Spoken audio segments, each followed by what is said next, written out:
అందరికీ నమస్తే. అందరూ ఎలా ఉన్నారు? నేనైతే చాలా బాగున్నాను. మీరు చాలా బాగుండాలి. మీతో పాటు నేను కూడా చాలా బాగుండాలని మనస్ఫూర్తిగా కోరుకుంటూ ఈ వీడియోనైతే స్టార్ట్ చేసేస్తున్నాను. ఈ వీడియో వచ్చేటప్పటికి kitchen cleaning and kitchen organising వీడియోతోటి మీ ముందుకు వచ్చాను. ఐ హోప్ ఈ వీడియోలో చాలా టిప్స్ అయితే ఇవ్వాలి అనుకుంటున్నాను. అండ్ ఈ వీడియో మీ అందరికీ బాగా నచ్చిద్ది అనుకుంటున్నా. మీకు నచ్చినట్టయితే కనుక లైక్ చేసి, కామెంట్ చేసి, షేర్ చేసి, సబ్స్క్రైబ్ చేయండి. మీ విలువైన సమయాన్ని నా వీడియో కోసం కేటాయించి ఈ వీడియోని చివరి దాకా చూస్తున్న ప్రతి ఒక్కరికి మనస్ఫూర్తిగా ధన్యవాదాలు తెలియజేసుకుంటున్నాను. అలాగే నా వంతు ప్రయత్నం కింద కిచెన్లో ఆడవాళ్ళకి ఉండే సమస్యలు, వాటి నుంచి సొల్యూషన్స్ అయితే ఈ వీడియోలో కొన్ని టిప్స్ అయితే ఇవ్వబోతున్నాను. అలాగే ఎవరు స్కిప్ చేయకుండా చూడండి. ఇంకెందుకు ఆలస్యం, మనం క్లీనింగ్ వీడియోలోకి వెళ్ళిపోదాము. అలాగే క్లీనింగ్ చేసుకుంటూ మీకు కొన్ని టిప్స్ అయితే ఇస్తాను. ఫస్ట్ అయితే నేను పై ర్యాక్లో ఉన్నవన్నీ కూడా తీసేసుకుంటున్నానండి. తీసేసుకుని ఇక్కడ డస్టింగ్ అయితే చేసేసుకుంటున్నాను. మనం ఎప్పుడు కూడా వంటింట్లో క్లీన్ చేసుకునేటప్పుడు అసలు డస్ట్ అనేది లేకుండా చూసుకోవాలండి.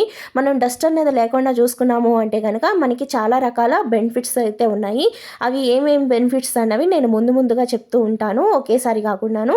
మీరు కన్ఫ్యూజ్ అవ్వకుండా నేను క్లారిటీగా చెప్తాను. ఎవరు కూడా స్కిప్ చేయకుండా చూసినట్టయితే మీకు నేను చెప్పే ఇన్ని టిప్స్లో కూడా ఒకటో ఆరో మీకు పనికొచ్చేది ఉండొచ్చు కదా, అందుకోసమని అనమాట.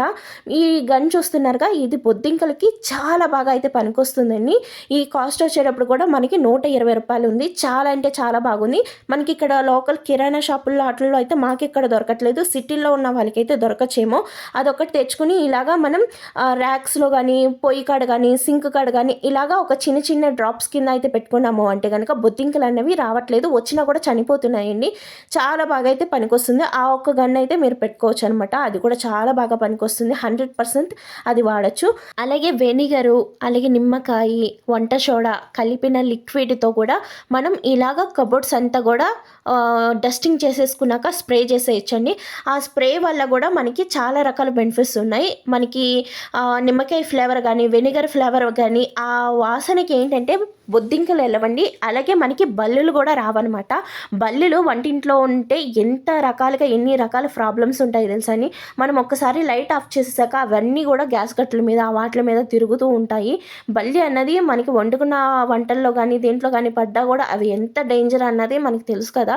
మీకు ఎన్ని రకాల సొల్యూషన్స్ పాటించినా సరే బల్లులు అనేవి వస్తూ ఉంటాయి. నేనైతే ఒక చిటిక అయితే ఫాలో అవుతానండి. అది 100% నాకు బాగా అంటే బాగా పనికొచ్చింది. ₹1 కూడా ఖర్చు లేకుండా నేను వంటింట్లో బల్లులు అన్నవి లేకుండా, వంటింట్లోనే కాదు మా ఇంట్లో ఎక్కడ కూడా బల్లు అనేది కనిపించకుండా అయితే చేసుకున్నాను. ఏమీ లేదండి, మనకి ఇక్కడ రోడ్ సైడ్ అమ్ముతూ ఉంటారు కానీ నెమలీక కానీ లేదంటారు ఏదైనా చిన్న కర్ర ముక్క అయినా పట్టుకుని ఆ బల్లుల్ని మనం కొంచెం భయపడకుండా మన కిటికీల్లో నుంచి వాటిని బయటికి తోలేసి డోర్ అయితే క్లోజ్ చేసేసుకొని, ఒక్క బల్లి కనిపించినా మనం ఆ విధంగా వాటిని బయటికి తోలేసి మనం పడేసినట్టయితే మనకి అసలు ఏ విధమైన ఇబ్బంది ఉండదు. ₹1 కూడా ఖర్చు కాదు. కొంచెం భయపడకుండా చేసామంటే చాలా బాగా మంచి సొల్యూషన్ అయితే దొరుకుతుంది. నేను దానికోసం అనేసి బల్లులు పోవటానికి ఏవో జామర్స్ అనేసి లేదంటారా లిక్విడ్ అనేసి గుడ్డు పెంకు పెట్టడం అనేసి ఎన్ని రకాల చిట్కాలు ఫాలో అయినా కూడా నాకు సొల్యూషన్ లేదండి. కొంచెం ధైర్యం చేసుకుని మనం ఏంటంటే అవి బయటకు తోలేసాము అంటే చాలన్నమాట. చాలా బాగా మనకి ఇంట్లో అనేది కంట్రోల్ అయిపోతాయి. అలాగే ఇంకోటి ఏంటంటే బల్లి రావడానికి ఫస్ట్ అవకాశం ఏంటి అంటే మనకి వంటింట్లో సాలీళ్ళు గూళ్ళు ఉంటాయి కదండి, అదేనండి బూజులు ఉంటాయి కదా. ఆ బూజులు ఉండటం వల్ల కూడా మనకి బల్లులు ఇంట్లోకి వస్తాయి. వచ్చి దానికి మేత అన్నది దొరికి అది ఇంట్లోనే ఉండిపోతుంది అనమాట. ఆ ఒక్క బల్లి వచ్చిందంటే దాని వెనకాల ఇంకో బల్లి వస్తుంది. అవి కలిపినాయి అంటే బోల్డ్ పిల్లలు అయితే అవుతాయి అనమాట. అందుకోసం అనేసి ముందుగా మనం బల్లి అన్నది ఇంట్లో కనపడగానే బయటికి తోలేయడానికి చూడాలి, భయపడకుండా. అదే 100% సొల్యూషన్ అనమాట. ఎందుకు అంటే అది తప్ప నుంచి ఇంకా మిగిలిన ఏవి కూడా నాకు పనికి రాలేదండి. ఎన్ని రకాలు చూసాను యూట్యూబ్లో వాటిల్లో చాలా చూసాను కానీ నాకు ఒక్కటి కూడా పనికి రాలేదు. ఇలా బయటికి తోలేసినట్టయితే మనకి 100% బల్లి అన్న ప్రాబ్లం ఇంట్లో ఉండదు. అలాగే బొద్దింకలు కూడా చూస్తున్నారా, మనం ఏంటంటే ఎప్పుడు కూడా నెల సరుకులు తెప్పించుకుంటూ ఉంటామండి. అప్పుడు ఖచ్చితంగా కూడా న్యూస్ పేపర్స్ అనేవి మార్చేసి అలాగే మనం ఆ డబ్బాలు పెట్టే కాడ కూడాను ఘాటు అంటే మనం పెట్టుకుంటున్న చోట ఏదైనా ఒక ఘాటు స్మెల్ వచ్చేలాగా ఏదైనా స్ప్రే చేసుకుంటామో ఏదైనా పెడతామో అయినప్పుడు మీకు కర్పూరం బిళ్ళలు పెట్టినా సరే మనకి బొద్దింకలు అన్నవి రావండి. అలాగే మనకి లవంగి మొగ్గలు పెట్టినా కూడా బొద్దింకలు అన్నవి రావు. చాలా వరకు అరెస్ట్ అయిపోతాయి అనమాట. ఘాటు వాసన ఉన్న చోటకి బొద్దింకలు రావు. ఖచ్చితంగా మీరు వెనిగరు అలాగే నిమ్మకాయ కలిపిన వాటర్ని స్ప్రే చేసుకున్నా చాలు, చాలా బాగా పనికొస్తుంది. ఆ టిప్ కూడా నాకు చాలా బాగా యూజ్ అయింది. అలాగే ఇంకోటి వచ్చేటప్పటికి ఏంటంటే మనకి ర్యాక్స్లో అస్తమానం న్యూస్ పేపర్స్ అన్నవి మార్చేసుకుంటాం వల్ల కూడా న్యూస్ పేపర్స్ మనం ఎక్కువగా ఒక 2 నెలలు 3 నెలలు అలా ఉంచేసినా కూడా మనకి బొద్దింకలు వచ్చే అవకాశం ఉంటాయి. అలాగే పిండి కానీ ఏమైనా కింద పడ్డా కూడా వాటి వల్ల కూడా బొద్దింకలు వచ్చే అవకాశం ఉంటుంది అనమాట. ఎప్పుడు కూడా మనం న్యూస్ పేపర్స్ కానీ డబ్బాలు కానీ నీట్గా ఉంచుకున్నప్పుడు ఎప్పుడు కూడా బొద్దింకలు అన్నవి రావు. మీరు చూస్తున్నట్టయితే సదరక ముందు సదిరాక అన్నది మీకు వేరియేషన్ చూపిస్తున్నాను. నేను ఎప్పుడు కూడా కిచెన్ ఒకేలాగా సదరను అనమాట. కొంచెం డిఫరెంట్గా మార్చైతే సదురుతూ ఉంటాను. అలాగే సదిరేటప్పుడు కూడా ఏంటంటే నేను చెప్పాను కదా, వెనిగరు నిమ్మకాయ కలిపిన వాటర్ని అయితే డబ్బాల మీద స్ప్రే చేసి తుడిచేస్తాను. ఎందుకంటే మనం గట్టుల మీద స్ప్రే చేస్తాము, గట్టుల మీద నుంచి డబ్బాల మీద కూడా పాకుతాయి కదండి. అందుకే డబ్బాల మీద కూడా మనం ఒకసారి స్ప్రే చేసేసుకుంటున్నట్టయితే మనకి సొల్యూషన్ అనేది బాగుంటుంది. ఒక్కసారి డబ్బాల మీద కూడా ఎక్కకుండా ఉంటాయి. మీరు చూస్తున్నారా కింద ఉల్లిపాయల గడ కూడా నేను నీట్గా అయితే సదరేసుకున్నాను అనమాట. ఇలాగా నేను 2 నెలలకు ఒకసారి డీప్ క్లీనింగ్ అనేది చేసుకుంటా. మనం నెలకు ఒకసారి నేను ఏంటంటే పైన అంటే ర్యాకుల్లో ఉన్న డస్ట్ అంతా డస్టింగ్ చేసేసుకుంటాను. ఈ విధంగా నేను మొత్తం కిచెన్ అనేది క్లీన్ చేసుకుంటాను అనమాట. కానీ ఖచ్చితంగా నేను కిరాణా సరుకులు తెప్పించుకున్నప్పుడు మాత్రం డీప్ క్లీనింగ్ అన్నది ఖచ్చితంగా చేసుకుంటాను.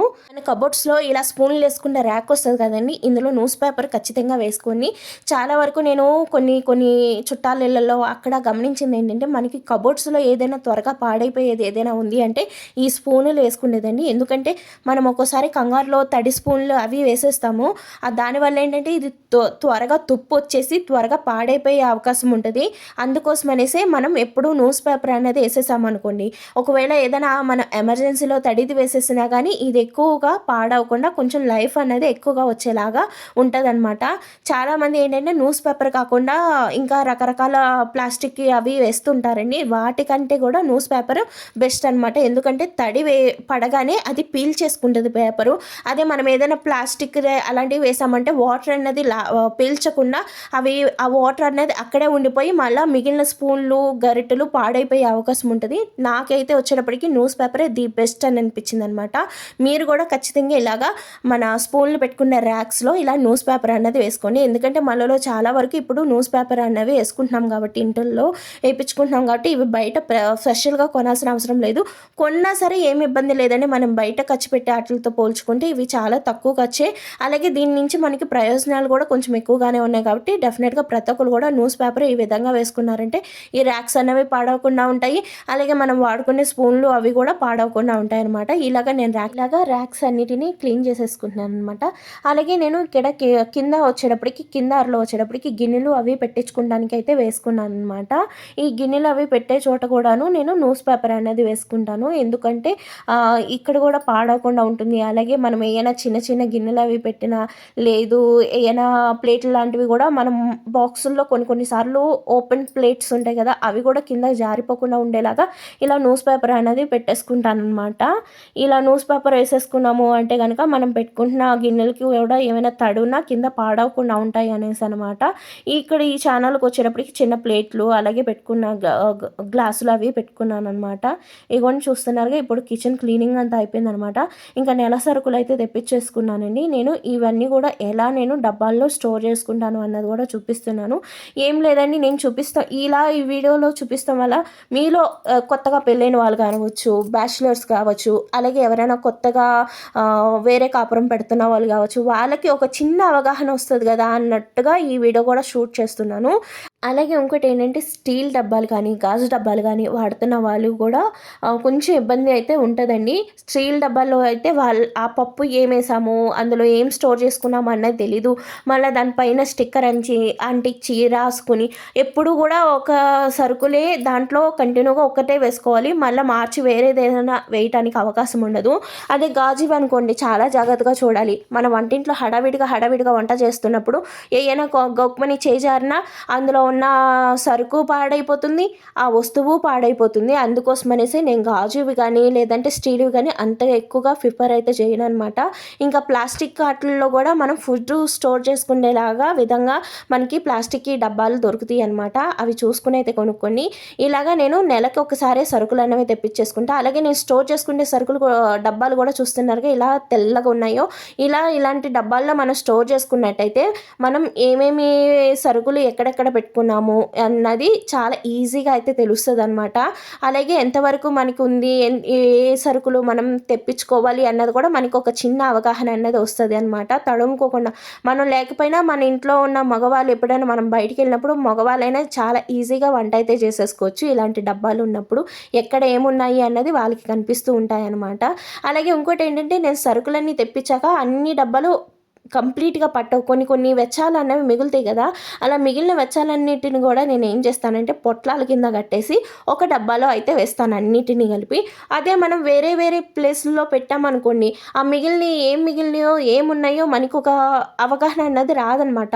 ఎప్పుడైనా గానీ సరుకులు అయిపోయినప్పుడు ఏం చేస్తానంటే నేను స్టోర్ చేసుకుంటాను కదండీ! స్టోర్ చేసుకున్న ఆటిల్లో కంటైనర్‌లో వెచ్చాలు గానీ అయిపోయినాయంటే మళ్ళీ నేను డబ్బాలో చూస్తాను. డబ్బాలో కూడా అయిపోయినాయంటే ఇంకెమ్మటనే ఒక పెన్ను, పేపర్ తీసుకొని నేను ఏదైతే పంచదార ఉంది, పంచదార అయిపోయిందనుకోండి, నేను డబ్బాలోకి తీసుకున్నాగా ఆ డబ్బాలో తీసుకున్న పంచదార అయిపోయిందనుకోండి, ఇప్పుడు నేను స్టోర్ చేసుకున్న డబ్బా ఇంకోటి ఉంది కదా, దాంట్లో కూడా చూస్తాను. దాంట్లో కూడా లేదు అంటే అప్పుడు ఒక పెన్ను, పేపర్ తీసుకుని దాని మీద రాసేసుకుంటా పంచదార అయిపోయింది, పంచదార తెచ్చుకోవాలి అనేసి. దానివల్ల ఏంటంటే మనకి వెచ్చాలు ఎంతున్నాయి, ఎప్పుడెప్పుడు అవుతున్నాయి అన్నది ఒక చిన్న అవగాహన వస్తుంది. అలాగే మనం ఏ సరుకులను ఎక్కువగా వాడుతున్నాం, వేటిని మనం ఎక్కువగా వాడట్లేదు అన్నది కూడా తెలుస్తుందనమాట. నెక్స్ట్ మంత్ మనం వాడేది ఎక్కువగా ఏమున్నది, ఏం లేదు అన్నది మనకు తెలుస్తుంది కాబట్టి వాడనివి తగ్గించుకుని వాడేవి ఎక్కువగా తెచ్చుకొని అలాగా మనం మేనేజ్ అనేది చేసుకోవచ్చు అనమాట. అలాగే ఇంకోటి ఏంటంటే నేను ఉప్పులు, పప్పులు అన్నిటిని కూడా చాలా దగ్గరగా పెట్టుకుంటాను అనమాట. ఇలాగ ఎక్కువ ఎప్పుడో కానీ రోజు మొత్తంలో ఒకసారో 2 సార్లు తీసే వాటినైతే ఇలాగ కొంచెం దూరంగా పెట్టుకుంటున్నాను. ఇగోండి చూస్తున్నారుగా ఈ పప్పులు కానివ్వండి, తాలింపులు కానివ్వండి, ఇలాంటివన్నీ మనం ఎక్కువగా వాడుతూ ఉంటాం కాబట్టి ఇలాగ పొయ్యికి దగ్గరగా ఉండేలాగా అయితే సదురుకుంటున్నాను. అలాగే కాఫీ పొడులు కానీ, మసాలా పొడులు కానివ్వండి, మసాలాలు కానివ్వండి, అలాగే ఇంకా డబ్బాలు కానివ్వండి, ఉప్పు, కారాలు ఇలాంటివన్నీ కూడా పొయ్యికి దగ్గరగా అయితే సదురుకుంటున్నాను. ఆయిల్ డబ్బాలు కానీ ఈ విధంగా అయితే మనం సదురుకున్నట్టే మనకి టైము సేవ్ అవుతుంది. ఈజీగా ఉంటుంది. వంటిల్లు ఎప్పుడు కూడా మనకి నచ్చినట్టుగా మనకు అనుకూలంగా అయితే సదురుకోవాలన్నమాట. ఎప్పుడైనా కానీ ఒక్కసారి సదిరినప్పుడు నెక్స్ట్ టైం ఎలా సదిరితే మనకి ఈజీగా ఉంటుంది, ఏ పని చేస్తే తగ్గుద్ది అన్నది ఒకసారి ఆలోచించుకుని మీరు వంటిల్లు అన్నది సదరండి. ఈ వీడియో కనుక మీకు ఎలా అనిపించింది, నేను చెప్పిన టిప్స్ అనేవి మీకు నచ్చినాయా నచ్చలేదా అన్నది కామెంట్ చేయండి. అలాగే ఈ వీడియో క్లీనింగ్ అన్నది కూడా ప్రాసెస్ ఎలా ఉన్నది అన్నది కూడా నాకు కామెంట్ చేయండి. ఈ వీడియో నచ్చితే లైక్ చేయండి, షేర్ చేయండి, సబ్స్క్రైబ్ చేయండి, మీ ఫ్యామిలీ మెంబర్స్కి కూడా ఫార్వర్డ్ చేయండి. డెఫినెట్గా మీరు కామెంట్ చేసి ఈ వీడియో పైన మీ అభిప్రాయాన్ని అయితే తెలియజేయండి. స్కిప్ చేయకుండా చివరి దాకా చూసినందుకు థ్యాంక్స్ ఫర్ వాచింగ్.